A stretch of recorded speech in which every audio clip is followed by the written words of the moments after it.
Good morning.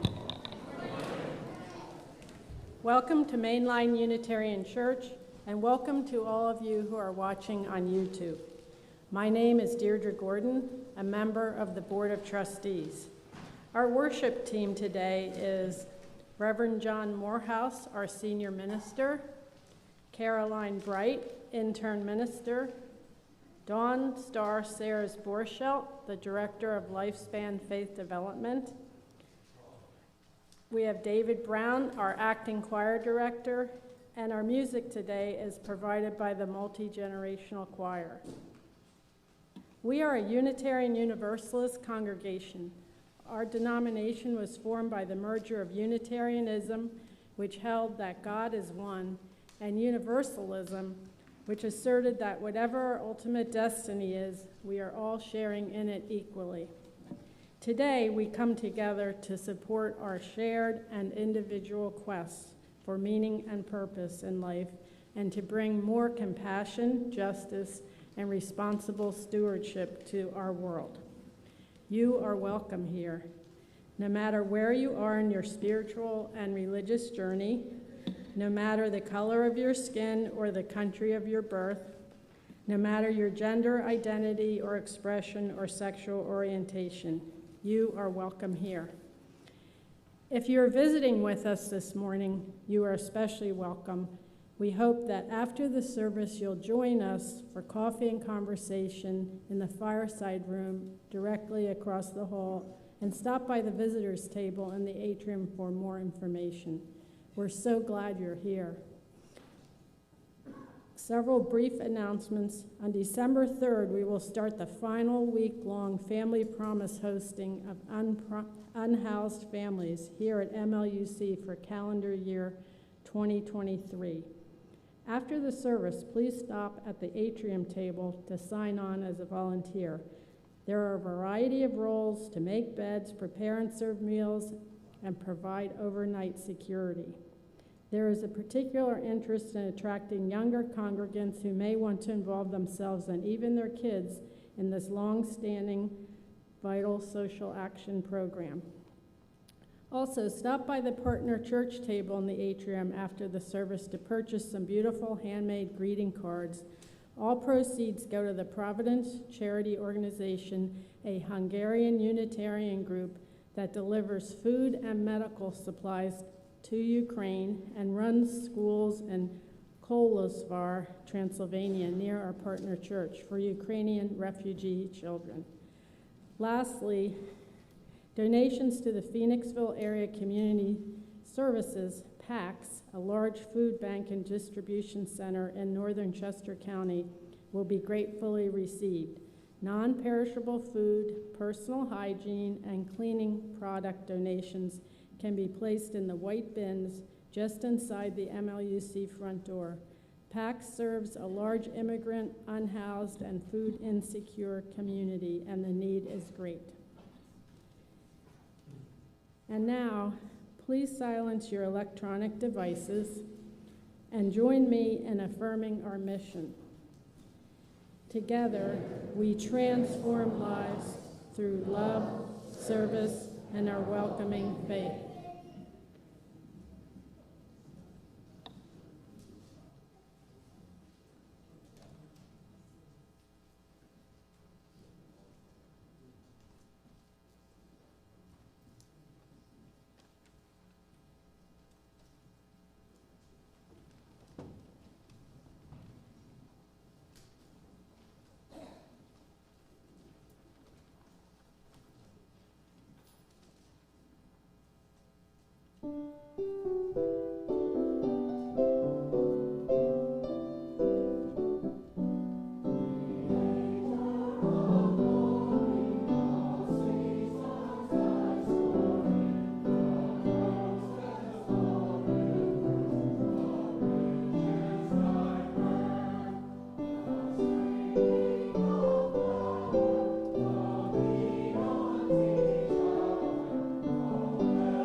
was the recorder that really caught me off guard. That was wonderful. For our chalice lighting this morning, we are going to get a preview of the song that will be performed later in the service. No matter who you are, no matter where you're from, there is room at the table for everyone. Here and now, we can be the beloved community. There is room at the table for everyone. There is room for us all. No gift is too small.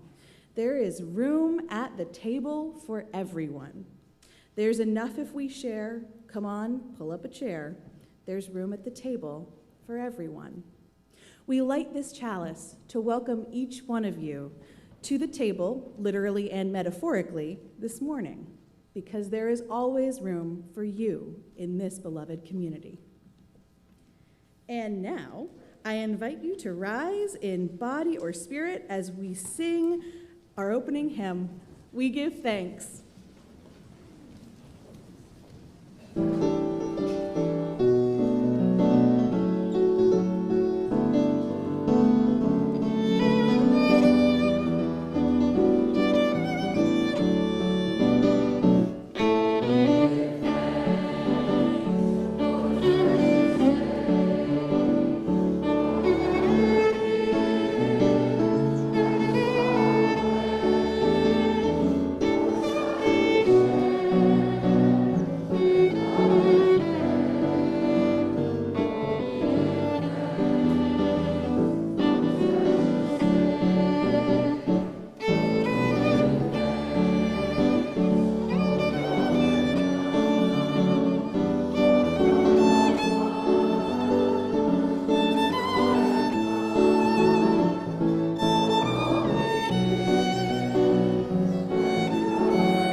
Invite my helpers, who are Celia, Sarah, Junie, and Katie, to come on up.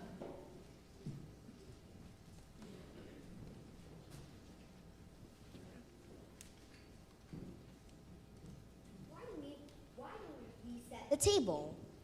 We have a table here because we believe in community, in what we have to give to and receive from one another. We are fed in relationship, and the table is our symbol.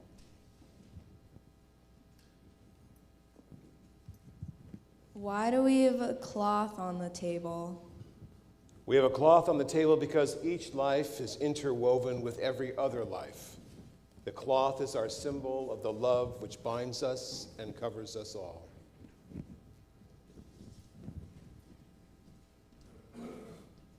Why do we put a candle on the table?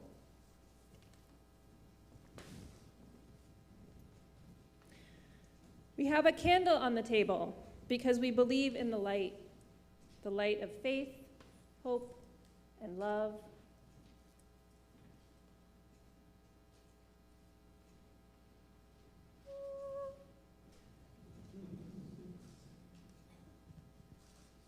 The candle is our symbol of the light and of our flaming chalice, which guides our search for truth.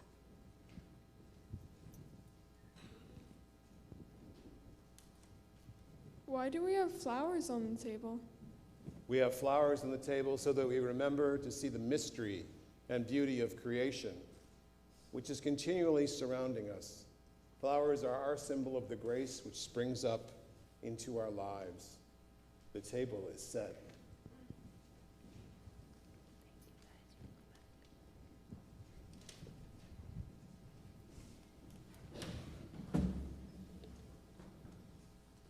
At this time in our service, we pause to recognize our community partners who we share with generously through our offering outreach.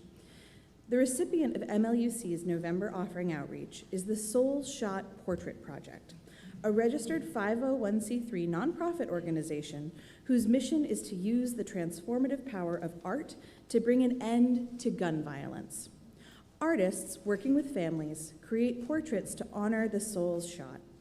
By exhibiting the resulting artwork to the public, the project invites the community to recognize what has been lost and to take action to end gun violence.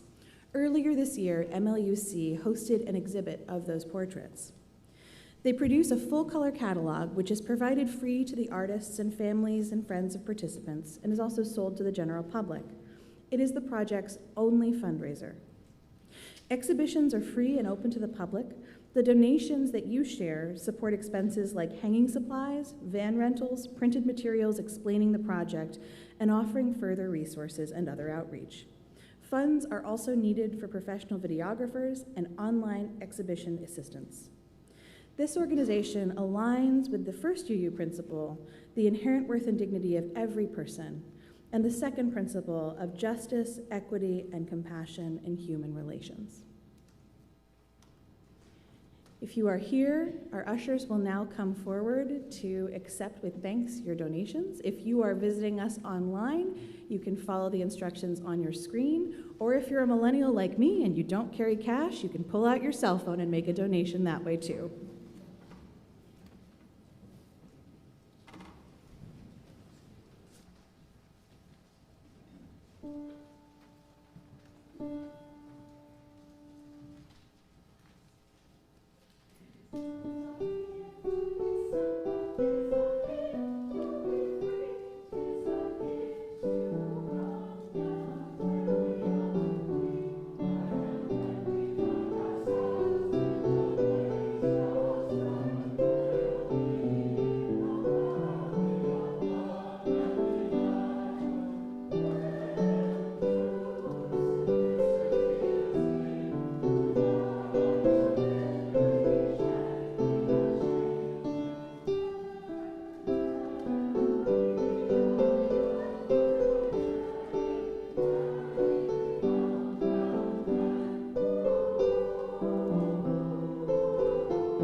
We are grateful for the gifts that we bring to the altar of our community, the gifts which make our world a better place, the gifts which give us hope and strength in these troubled times. I invite you to join with me in an affirmation of gratitude, which is on the screen. Let us be grateful when we are able to give, for many do not have that privilege. Let us be grateful for all those who share their gifts, for we are enriched by their giving. And let us be grateful even for our needs, so that we may learn from the generosity of others.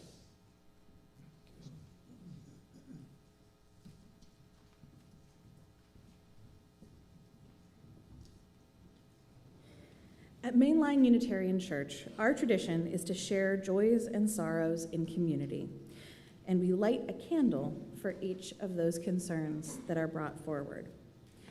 At the end of each sharing, we say together, "We hold you in our hearts." First, I'd like to light a candle, but you can do it for me, Deirdre, to share that my husband, Lieutenant Joel Ricebright, has successfully graduated from the U.S. Army's Direct Commission course this past Wednesday. He will now be spending the next 4 months at Judge Advocate Officer Basic Course in Charlottesville, Virginia. So for Joel and our whole family, who has survived the last 6 weeks and 6 days of driving, we hold you in our hearts. Angie Feliciano lights a candle of joy. Estella won her division in juniors handling. In addition, Flora and Nellie were awarded as winners for their breeds at the National Dog Show. For the Feliciano family and beloved pets and very accomplished family members, we hold you in our hearts. Kathy Landay would like to light a candle for her husband, Mert, who is currently in Paoli Hospital with pneumonia and significant breathing challenges. We pray for his recovery. For Mert, Kathy, and their loved ones, we hold you in our hearts. We light a candle this morning for Joy Berry, Mainline Unitarian Church's former Director of Religious Education, and her family as they encounter many challenges simultaneously. Her youngest child is experiencing a mental health crisis, Joy's mother died this week, and her home and farm in North Carolina are currently threatened by a wildfire.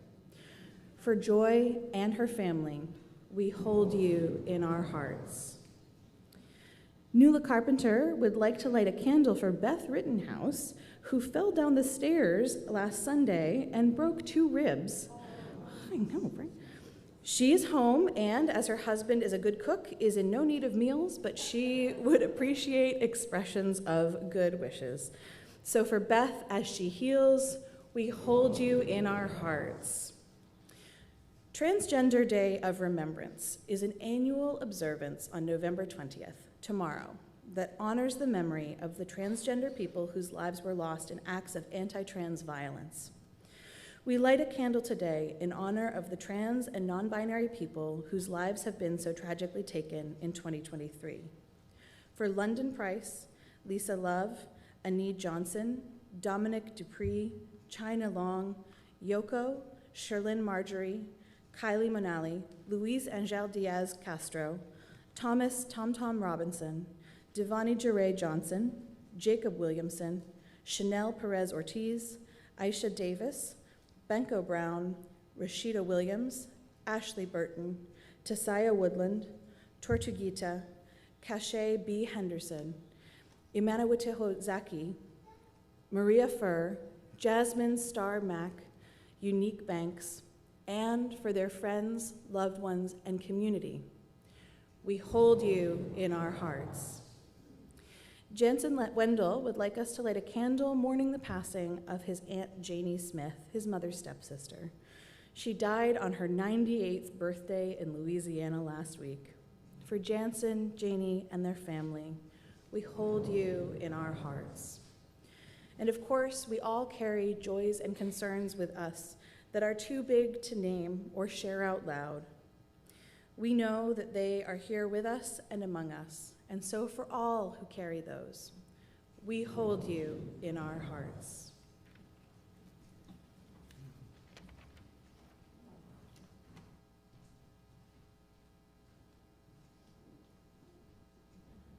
And now it's time for a hymn. Just when you thought you were safe, please rise in body or spirit. As we sing hymn number 407, we're going to sit at the welcome table, but we're going to stand to sing as you're able.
invite my helpers for this story to come up, who are Barbara, Pat, Rich, Tina, Liz, and Eileen.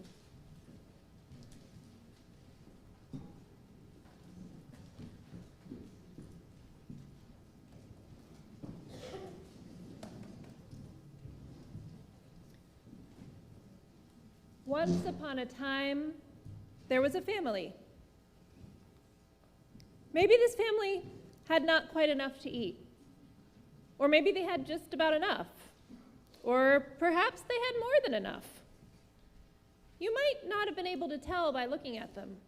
They might not have been able to tell. Sometimes it's hard to tell if you have enough or not. It's hard not to want more or different things than what you have. In any case, this family came together one autumn day for a celebration, a feast, a time of gratitude. They gathered, as we have done, around a table. There was food, there was drink, there were flowers to remind them of beauty. And then there was a call from the gate outside their door. Hello, we're hungry and thirsty. May we come in? Well, the family didn't know at first how to answer. Was it safe to let these people in? Did they have enough to share? Was there room? But they remembered. Most of them had come to this family, to this celebration from someplace else. They remembered that even they, who were there at that table, had not always been kind to each other. There had been times when they hurt each other. There will still be times when they make each other sad or angry or afraid. There is no way to make life completely safe.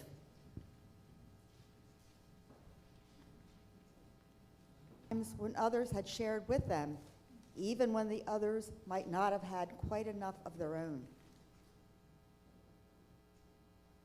They remembered when each new member of the family had been born, or come to stay, or married in. They remembered that they had always found a way to make room. And they remembered an old saying, when you have more than you need, it is better to build a longer table than to build a higher fence. We have enough, they said. We might have more than enough. We are many and strong, and we can hold a safe space here in our home for all who come. And so they went out of their door and to the gate in the fence. They opened the gate. They invited the people who were there in. Inside, they pulled out another table and made space for those newcomers. They covered it with a cloth, and the newcomers set upon it a dish full of something fragrant and delicious, which was strange and wonderful to the family. Everybody shared, and there was enough. I want us to notice, though, that we only heard part of the story. We heard the story of the people who were in the family in the house ready to feast. We didn't hear the story of the people at the gate waiting to come in.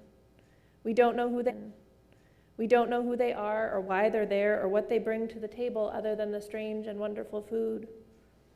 So when you hear other stories this Thanksgiving season, I want you to think about whose stories they are and whose stories they aren't, and what those other stories might have been.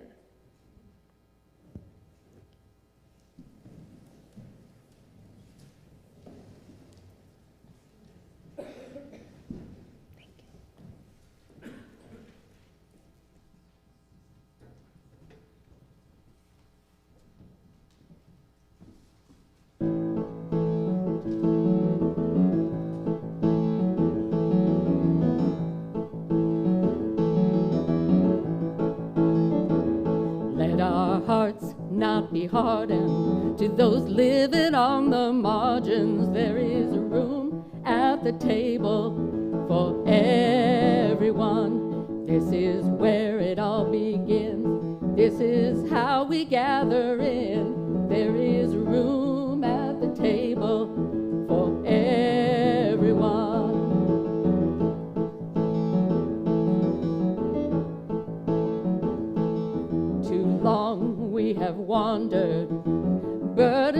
and undone, but there is room at the table for everyone. Let us sing the new world in. This is how it all begins. There is room at the table for everyone. There is room for us all, and no gift is too small. There is room at the table for everyone. There's enough if we share. Come on, pull up a chair. There is room at the table for everyone. No matter who you are, no matter where you're from, there is room at the table for everyone. Here and now we can be the beloved community. There is room at the table for everyone. There is room for us all, and no gift is too small. There is room at the table for everyone. There's enough for us all. Come on, pull up a chair. There is room at the table for everyone. Let our hearts not be hardened to those living on the margins. There is room at the table for everyone. Room at the table for everyone. There is room at the table for everyone.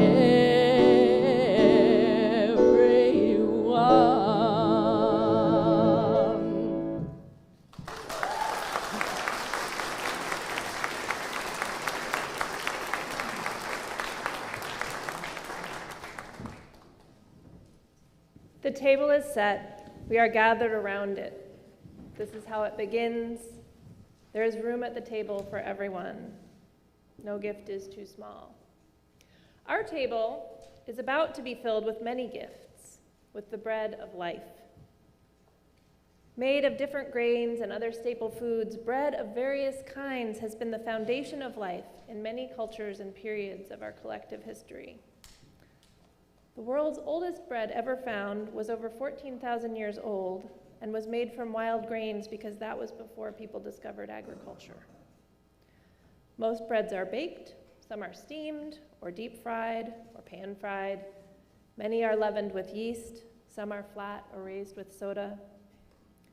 Some of you brought a loaf of bread to share, one that's special to you in some way, perhaps as a part of your ethnic heritage or associated with one of your ancestors or for some other reason.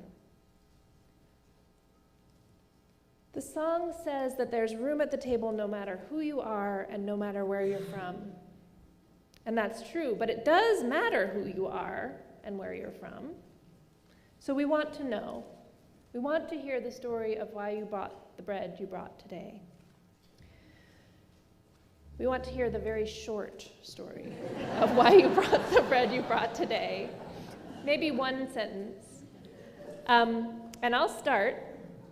I brought this bread today, and there's some already cut up there. This is bread. It's very ordinary homemade bread, which my great-uncle Wilmot taught me how to make when I was 12. He came for a visit, and we connected over that, and it's a beautiful memory. If you brought bread to share today, please come forward. We'll have the red microphone. Place it on the table or hand it to one of us. We're going to be cutting up here while people are bringing their bread up. And tell us in a very few words where this bread came from. If you didn't bring bread but wish you had, it's okay to come forward and share the bread you would have brought if you could have. But again, just keep it short. You are invited to bring your bread forward as you're ready.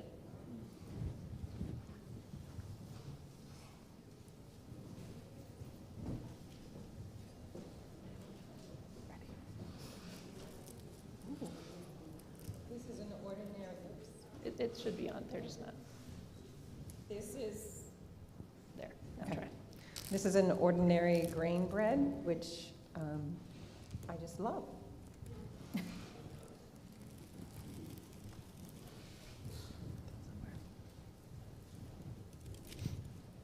Morning. I think a lot of you know that I grew up in Utah and my ancestors were the original settlers there, so I made some Mormon muffins. This is a loaf of challah, the holiday bread. When I was growing up, we didn't have it every day, but had it for holidays, both religious like Hanukkah and secular like Thanksgiving. This is a loaf of common white yeast bread. My sweet mother-in-law made 5 or 6 loaves of it every week to feed her family.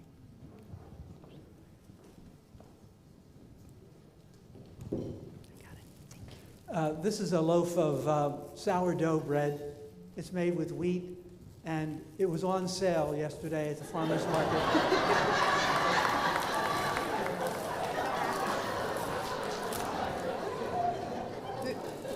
This is a loaf of pumpkin bread, secret ingredient sherry. This has been in my mother's house and now in my house from Thanksgiving through Christmas. Oh, I'll take that one. He's good. Rick and I are both Pennsylvania Dutch heritage, and we were raised on many bags of Stroman-like wonderful whole wheat bread. Unopened, so I can donate it to the food pantry. Okay. Oh, wonderful. I'm a lover of breads because my mother baked 4 loaves every weekend. And she was quite a baker. And John is from a family that ate a lot of rye bread. My mother didn't make rye bread, but this is rye bread. I love it too. And also, rye was a major crop in Pennsylvania. Pennsylvania Dutch grew, and the other Germanic groups that came to this area grew rye. It was a big crop. People don't know that generally. But anyway, here it is. I just want to say quickly that this reminds me of my childhood because in New York, metropolitan area, there's a lot of rye bread made. Thank you. This is the bread we eat as a family. Thank you. Hi, I didn't bring a loaf. I brought bialy. And this reminds me of the welcome I got when I was in New York. Every day I'd think, do I have a bagel or a bialy? And if you've never had one, they're amazing. Hi, this is a French baguette. I was with 2 very good friends yesterday. We seldom, if ever, drive past a farm market. We did a U-turn. I bought it.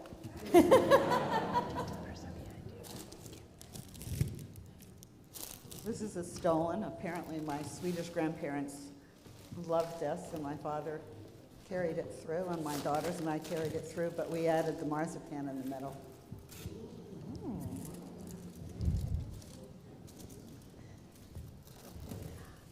I made a loaf of gluten-free almond flour bread, and I wanted to share with everyone and to share that I was dying at 9 months old from celiac, and I'm very, very grateful for my parents who found me the doctor who diagnosed me so young, and also that I can eat bread because for decades I could not. This is the celiac memorial, so we've had an 11-year-old tradition of doing gluten-free when my son Trent was diagnosed with celiac bread, so the pumpkin bread is our new tradition. This is Dave's Organic Good Bread from Redner's, and it's become my brother's and my favorite.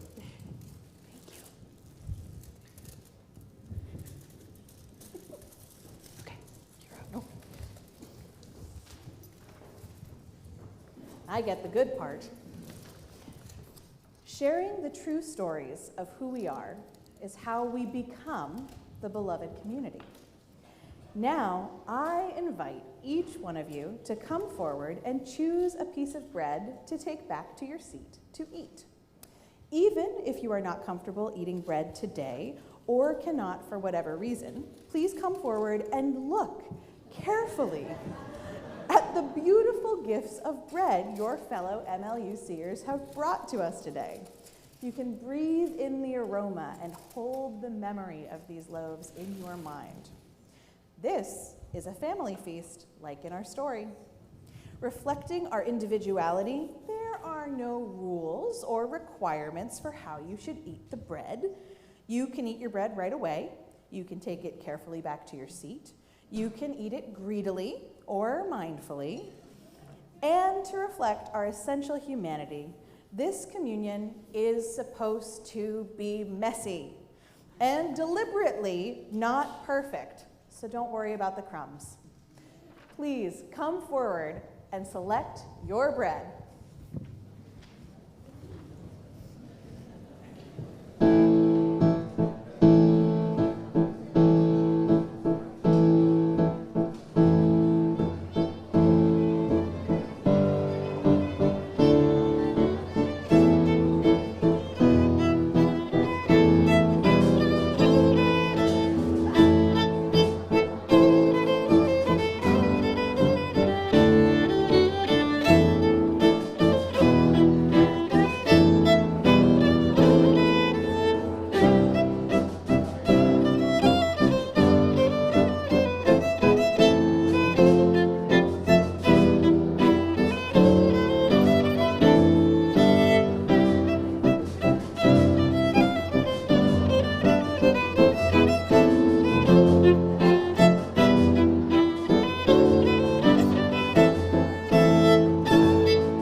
before you do the benediction, we have one.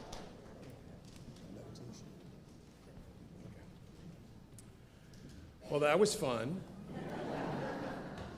My hands are all sticky. I did wash them, by the way, before you started, in case anybody's like a little nervous about that.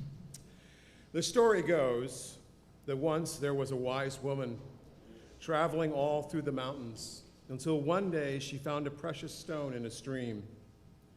She was so happy and grateful it could change her life. And the next day, she met a man traveling who was just like her, traveling through the mountains, and he was hungry, and she was happy to share her food. But as she opened her bag, the man saw the stone, and he knew with this stone that he would be able to eat all his favorite foods. His mouth watered, imagining all the incredible flavors, all the ways his life would be filled with so much goodness. Instead of the food, he asked, "Can I have the stone?" The woman looked at him and said, "Of course." And just like that, it was his. And the man was so happy. And he ran quickly away, afraid she would change her mind. And a few days later, however, the man appeared again carrying the stone in his hands. "Take it back," he said. "Instead, I hope you can give me something that's even more precious than this precious stone.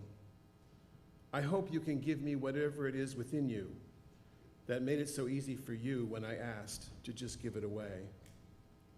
In this place, in this space where we share love and we share what is precious in our life, where we're all trying to learn and create community, in this place, when we are asked to trust and to love and to give of ourselves and to share of our blessings, we can say, I hope with easy and gentle spirit, yes.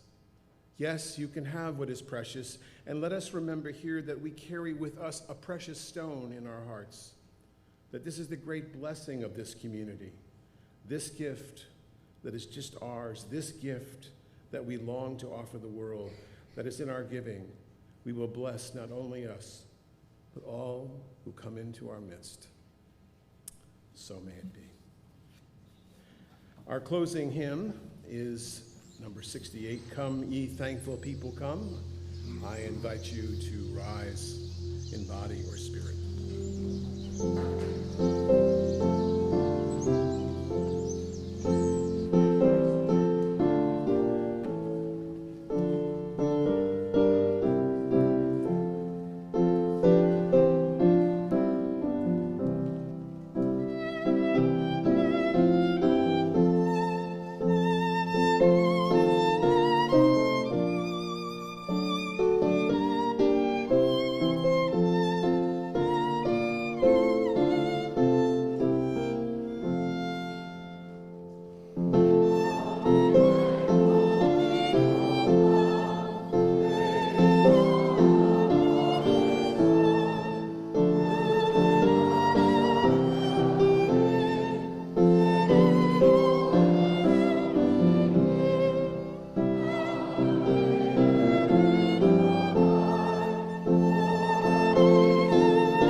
down. That may have been our last hymn, but that was not the last song that we will sing together today. As some of you might know, or maybe not, on Thanksgiving, someone very important will be celebrating a birthday. And so I invite you to join us in singing happy birthday to Reverend John.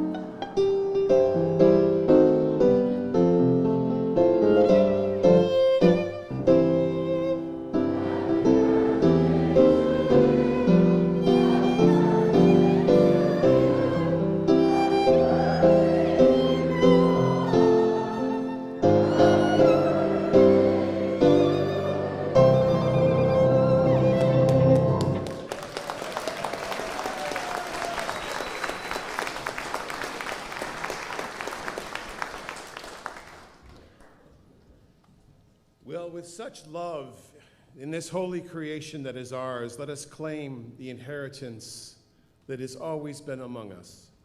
The calling to bless the world, not only with our gifts, but with our love.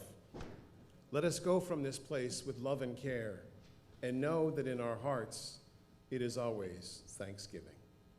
So may it be. And now the service truly begins. Thank you.